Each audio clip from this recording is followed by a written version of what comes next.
li nga xam ne mooy thème bi dama koy adapté à la pratique mooy lan la fonds de solidarité nationale di def puisque suñu nee fonds de solidarité nationale c'est la structure qui a en charge d'organiser la solidarité nationale.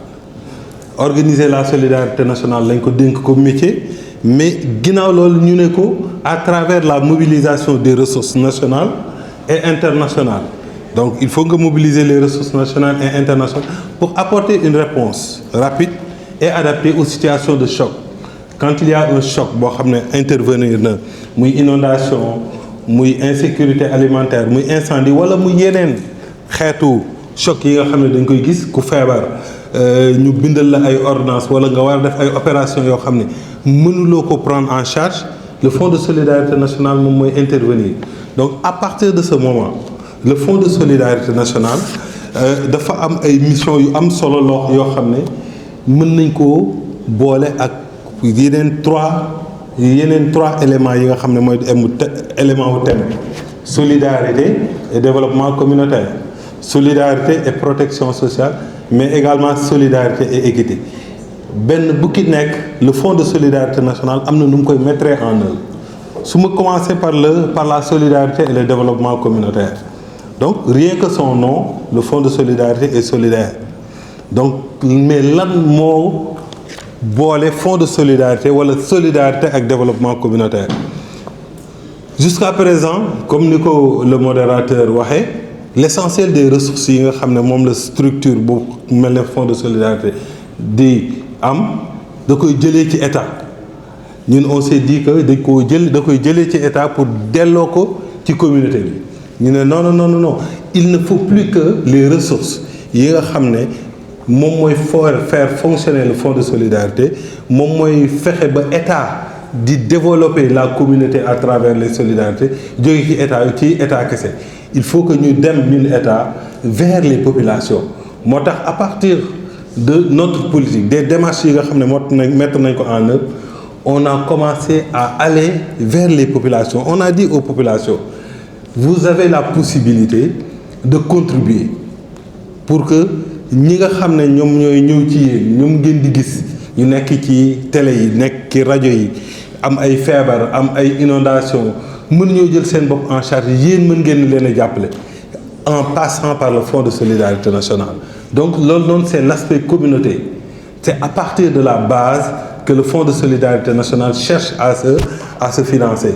Donc am nañ possibilité à travers notre site le fonds de solidarité nationale créer na un site boo xam ne nit ki mën na ci connecté wu à partir de la fin du mois dina fonctionner pour mën a jël benn ñaar fukkam benn juróomi dërëm def ko ki fonds de solidarité ne leen am na ay sénégalais ñoo xam ne ñi ngi feebar nga gis ñoo xam ne dañuy nekk ci rajo yi en fait di utiliser feebaru nit ñi pour def ci naka su dul noonu ngeen jaar par le fonds de solidarité pour joxe seen appui pour ñu dimbale leen. Donc loolu on l'a mis en place mais yemuñu foofu noonu par rapport à l'équité mooy yemale ñëpp par rapport ak li ñu bëgg puisque yemale c'est égalité mais yemale ñëpp à travers li nga xam ne moom lañ bëgg moom lañ soxla loolu mooy équité. am na tey benn exemple bu xale yi joxoon bi ñuy def seen sketch bi ça m'a beaucoup marché c'est pas parce que da nga naan damaa bëgg équitable moo tax nga jël ku nekk dàllu 42 nga jox leen ko damay jox ñëpp ku nekk dàll soo jëlee taille 42 nga jox ko dina am ñoo xam duñu am dàll li nga xam ne moom mooy équité mooy ki nga xam ne war naa am 42 nga jox ko 42 mu sol ko ki war a sol 45 nga jox ko 45 mu sol ko. Donc à partir de ce moment sur le plan de l'équité sociale dañuy faire en sorte que su fekkee ne ñun au niveau du fonds de solidarité nationale nit ñi def nañu ay demandes nga xool ñu étudier ko càmbar ko ñi nga xam ne ñoom ñoo ko gën a soxla ñi nga xam ne ñoom ñoo am warugar pour jot ko ñooñu nga koy jox su fekkee ne kii daa am na alal su déposer demande au fonds de solidarité ça va être une demande non éligible. À contrario ki nga xam ne dafa nekk ci soxla su defee demande dinañ ko étudier avec intelligence li nga xam ne moom moo am au niveau des ressources ñu jàppale ko. Sur le plan de l'équité territoriale sociale territoriale mooy fonds de solidarité nationale dëgg la Dakar rek la nekk mais il a la possibilité de se déployer au niveau des régions, à travers notamment les développements communautaires. Puisque le ministère n'a pas besoin toujours d'avoir des antennes. On a la chance d'avoir des personnes bien formées au niveau des départements, au niveau des régions, à travers les services du développement communautaire, de la famille, de la femme, etc. Nous pouvons constituer un relais. Donc, nous pouvons faire ce l'État à ces populations-là. Donc, c'est un aspect du développement de l'équité territoriale et de la solidarité. En sus de ça, le site internet du Fonds de solidarité nationale, créé la possibilité, quel que soit le lieu où il se trouve, de pouvoir se connecter, à travers le circuit de la solidarité, toujours nationale, la solidarité nationale organisée. Donc, c'est la partie solidarité et également équité. L'autre partie, protection sociale. Protection sociale, là, c'est rapport. Quelle est l'articulation qu'il faut trouver entre la protection sociale et la solidarité?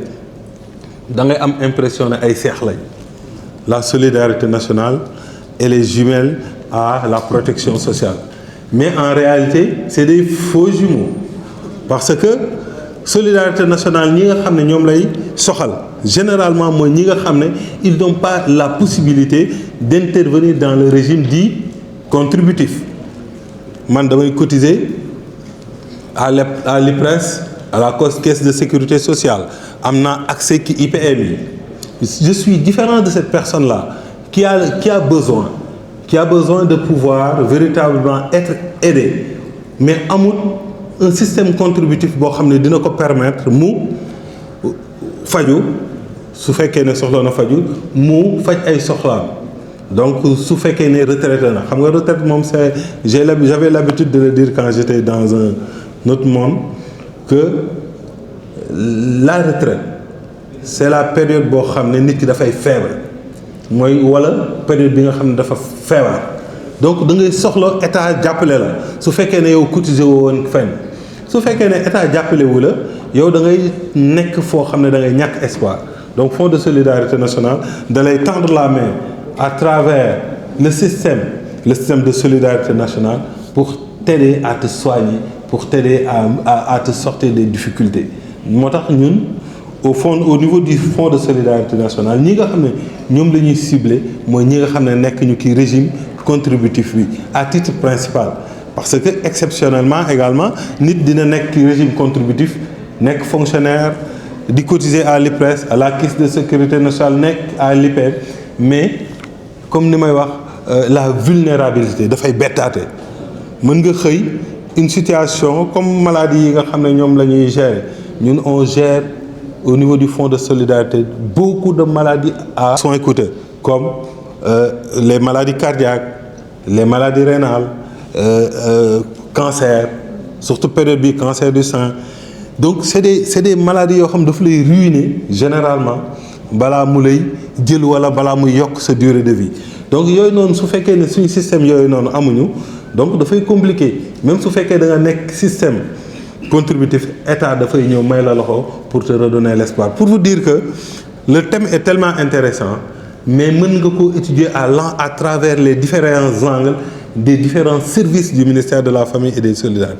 Et moi, j'ai voulu l'étudier tout simplement à travers le prisme du Fonds de solidarité nationale, où les rapports entre la solidarité et les autres aspects du thème. Donc, je vous remercie de votre aimable attention.